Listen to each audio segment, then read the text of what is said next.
আমরা কি করে বুঝবো যে আল্লাহ তাআলা আমাদের ভালোবাসেন? কিভাবে বুঝবো যে তিনি আমাদেরকে পছন্দ করেন, ভালোবাসেন? এটা বোঝার কিছু সিস্টেম আছে। এক নম্বর সিস্টেম হচ্ছে আপনি জাস্ট দেখুন যে আপনি নিজেকে কোন কাজে ব্যস্ত রেখেছেন। আপনি আপনাকে কোন কাজে ব্যস্ত রেখেছেন, আপনার লাইফস্টাইলের দিকে তাকান। লুক অ্যাট ইউর লাইফস্টাইল, আপনি নিজেই বুঝে যাবেন। আপনি যদি দেখেন যে না, আপনার ভালো ভালো কাজে আপনার ব্যস্ততা, আপনার এঙ্গেজমেন্ট ভালো লোকদের সাথে, আপনার সার্কেলটা ভেরি গুড সার্কেল, ভালো কাজে আপনার মনটা নেই, আপনি ভালো কাজ করেন, যদি আপনার কার্যক্রম এরকম হয় তাহলে বুঝে নেবেন আল্লাহ তাআলা আপনাদেরকে ভালোবাসেন। আলহামদুলিল্লাহ।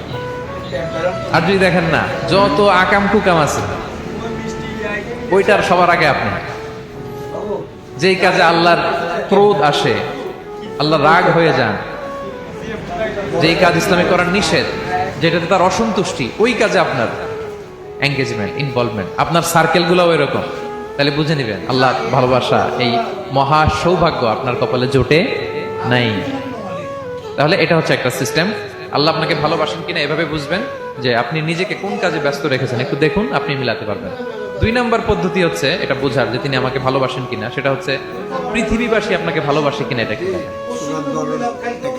এই পৃথিবীর ভালো মানুষগুলোর কাছে আপনার একটা গ্রহণযোগ্যতা আছে কিনা এটা দেখেন। এটা দেখলে আপনি বুঝতে পারবেন। সহিহ মুসলিমের একটা ছোট্ট হাদিস শেয়ার করি। রাসূল সাল্লাল্লাহু আলাইহি ওয়াসাল্লাম বলেছেন যে ইন্নাল্লাহা ইযা আহাব্বা আবদান দাআ জিবরিল ফাকালা ইন্নী উহিব্বু ফুলানান ফাহিব্বা। আল্লাহ তাআলা যখন কোনো বান্দাকে ভালোবাসে তখন তিনি জিবরাইলকে ডেকে বলেন, হে জিবরাইল, আমি আমার এই বান্দাকে ভালোবাসি, তুমিও তারে ভালোবাসো। ফায়ুহিব্বুহু জিবরিল, জিবরাইল আলাইহিস সালাম তারে ভালোবাসতে শুরু করে। শুধু এখানেই না, সুম্মা ইউনাদি ফিস সামা, তারপরে তিনি আকাশে একটা অ্যানাউন্সমেন্ট করেন। ফায়াকুল, তিনি বলেন যে ইন্নাল্লাহা ইউহিব্বু ফুলানান ফাহিব্বুহু, ও আকাশবাসীরা, ও ফেরেশতারা, আল্লাহ তাআলা তার এই বান্দাকে ভালোবাসে, তোমরা সবাই তার ভালোবাসো। তখন ফায়ুহিব্বুহু আহলুস সামা, গোটা আকাশবাসী তারে ভালোবাসতে শুরু করে, মানে ফেরেশতারা। তো আল্লাহ তাআলা এবং সকল ফেরেশতারা যখন তাকে ভালোবাসতে শুরু করে, রাসূল সাল্লাল্লাহু আলাইহি ওয়াসাল্লাম বললেন সুম্মা ইউদাউ লাহুল কবুলু ফিল আরদ, তখন পৃথিবীতে তার গ্রহণযোগ্যতা বাড়িয়ে দেওয়া হয়, তার অ্যাকসেপ্টেন্স বাড়িয়ে দেওয়া হয়, সবার কাছে তার একটা গ্রহণযোগ্যতা আছে, সবাই তাকে ভালোবাসে। এটা হচ্ছে একটা পদ্ধতি।